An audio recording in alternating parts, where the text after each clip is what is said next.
14.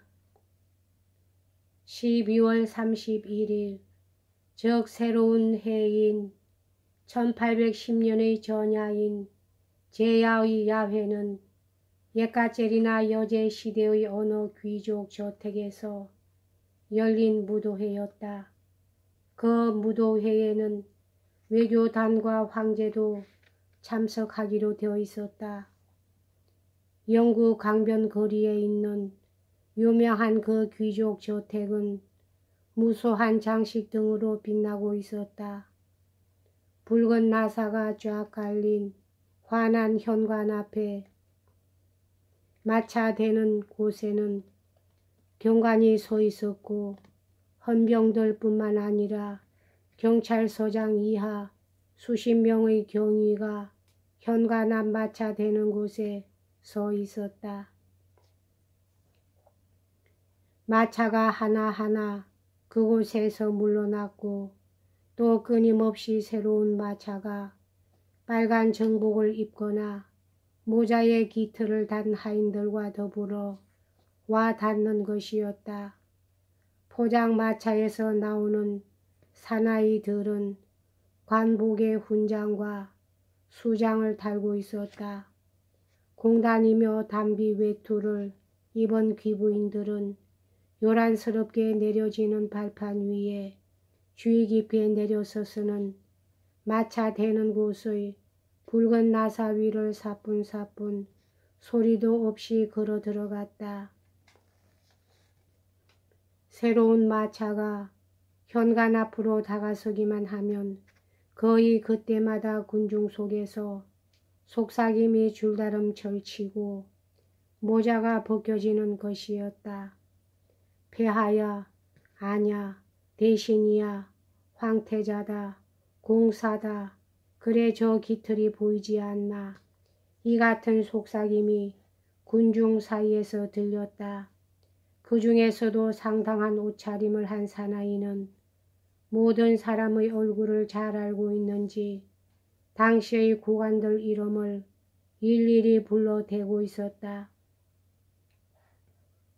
벌써 손님의 3분의 1가량이 무도회에 모여 있었는데 역시 이 야회에 가기로 되어 있는 로스토프 내에서는 아직 분주한 옷차림에 정신이 없었다.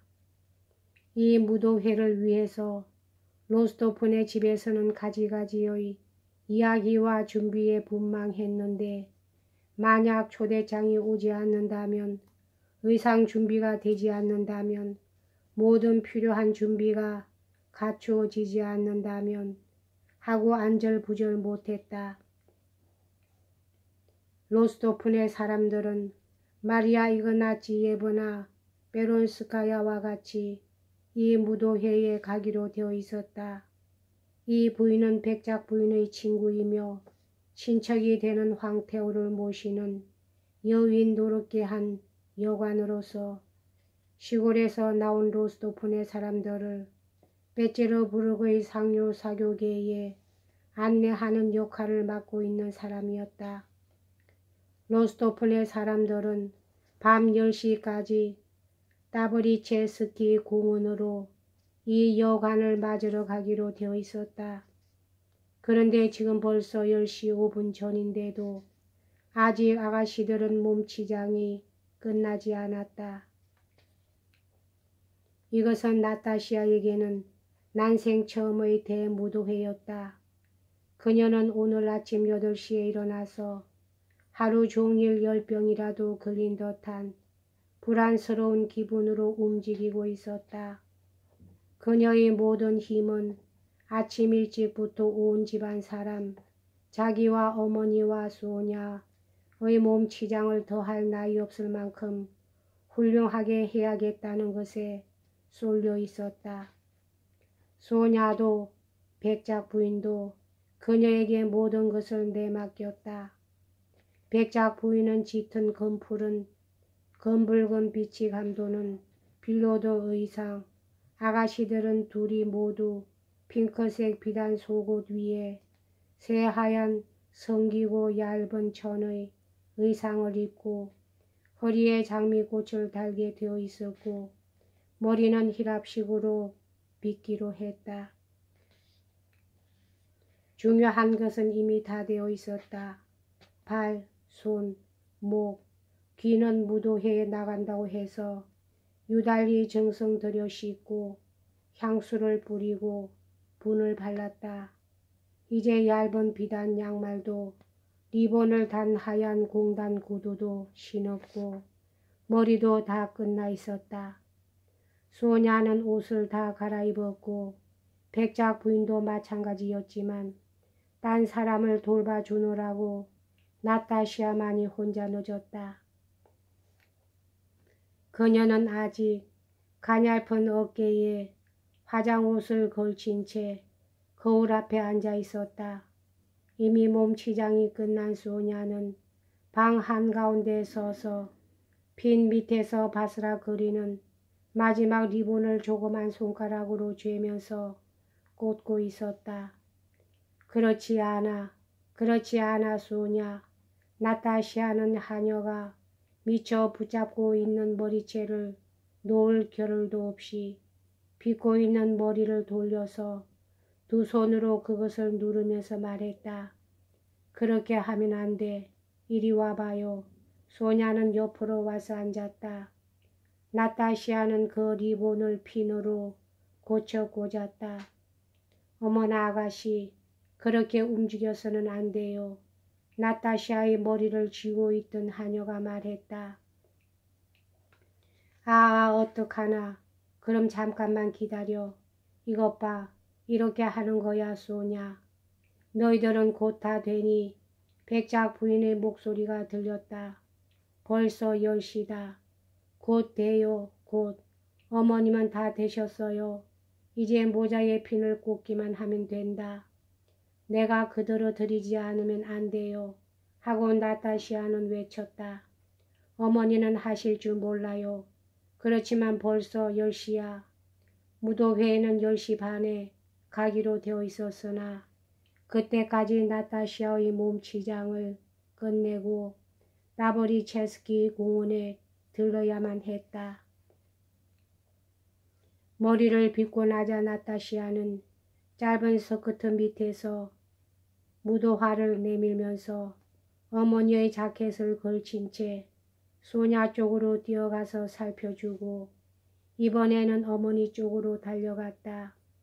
어머니의 머리를 옆으로 살짝 돌려 모자를 핀으로 꽂은 다음 희끗희끗한 머리털에다 입을 맞추고는 곧 또 자기의 스커트 치마단을 꿰매고 있는 하녀 쪽으로 달려갔다. 시간이 걸리고 있는 것은 너무 긴 나타샤의 스커트였으며 그녀를 두 하녀가 부랴부랴 실을 입으로 물어떼면서 꿰매고 있었다. 다른 한 사람은 입술과 이에 핀을 문 채로 백작 부인한테서 소냐에게로 뛰어갔다. 또 다른 한 사람은 한쪽 손을 높이 들고 성긴 비단 의상을 받쳐들고 있었다. 마브르시야, 빨리 해줘요 제발. 아가씨, 거기에서 골무를 좀 주시지 않겠어요? 그 좀 해두면 어떠냐? 백작이 문 뒤에서 나타나면서 말했다. 자, 향수를 가져왔다. 베론스카야가 눈이 빠지게 기다리겠군. 자, 됐습니다 아가씨. 하녀는 꿰맨 성긴 비단 의상을 두 손가락으로 집어올려 무엇인가를 불고 털면서 말했다. 그녀는 이 동작으로 자기가 쥐고 있는 것이 바람같이 가볍고 산뜻하다는 것을 인식하고 있다는 기분을 나타냈다. 나타샤는 옷을 입기 시작했다. 다 됐어요. 다 됐어요. 들어오시면 안 돼요. 아직 성긴 비단 의상을 뒤집어 쓰고 옷을 입고 있던 소녀는 얼굴을 몽땅 감추면서 문을 여는 아버지에게 소리쳤다. 소냐는 문을 닫아버렸다. 1분 후에 백작은 방으로 들어올 수 있었다. 그는 푸른 연미복에 긴 양말과 단화를 신고 몸에는 향수를 뿌리고 머리에는 포마드를 바르고 있었다. 어머나 아버지, 정말 훌륭해요. 매력적이에요. 나타샤는 방 한가운데에 서서 비단 옷의 주름을 펴면서 말했다. 잠깐만, 잠깐만. 하녀는 마루에 무릎을 꿇고 의상을 잡아당기면서 입 가장자리에서 가장자리로 혀 끝으로 핀을 돌리면서 말했다. 어머나 어떡하지? 나타샤의 의상을 둘러보면서 소냐는 목소리에 절망을 담고 외쳤다. 그거 보란 말이야. 아직도 길지 않아요. 나타샤는 거울에 비춰보기 위해 조금 뒤로 물러났다. 의상은 길었다. 걱정 마세요 아가씨. 조금도 길지 않습니다. 하고 아가씨의 뒤를 따라 마루 위를 기어가면서 바보루시가가 말했다. 만약 길다면 줄이지요. 금방 꿰매 그버리겠습니다. 가슴의 손수건에서 바늘을 뽑으면서 두냐시아가 정색을 하며 말하고 다시 마루 위에서 일에 착수했다. 이때 수줍은 듯한 조용한 걸음걸이로 모자를 쓰고 빌로드 의상을 입은 백작 부인이 들어왔다. 오, 아주 미인이 됐는걸 하고 백작이 소리쳤다. 누구보다도 가장 예쁜걸. 그는 부인을 껴안으려고 했지만 그녀는 옷이 구겨지는 것을 염려하여 얼굴을 붉히면서 뒤로 물러났다. 어머니, 모자를 조금만 더 옆으로 비켜 쓰세요. 하고 나타시아가 말했다. 내가 핀을 새로 고쳐 꽂아드리겠어요. 그리고 뛰어나갔지만 하녀들은 그녀를 따라 나갈 겨를이 없었으므로 성긴 비단 옷자락이 조금 찢어져 나갔다. 어머나 이걸 어떡한담. 내 잘못이 아니에요. 괜찮아요. 내가 감춰 넣어버리겠습니다. 보이진 않아요. 하고 두냐시아가 말했다. 어머나 아름다우셔라. 정말 여왕님 같군요. 문 뒤에서 나온 유모가 말했다. 소냐 아씨도 정말 모두 똑같이 아름다우십니다. 10시 15분에 간신히 모두들은 마차를 타고 출발했다. 그러나 또 따브리체스키 공원에 들려야만 했다. 베론스카야는 이미 다 준비하고 있었다. 그녀는 늙기도 하고 아름답지도 않은 여자였으나 여기서도 로스토프 네스와 똑같은 일이 벌어지고 있었다. 다만 그렇게 부산하지 않았을 뿐이었다. 그녀에게는 손에 익은 일이었으므로. 그러나 그 늙은 아름답지 못한 몸도 역시 씻겨지고 향수가 뿌려지고 분이 발라졌다.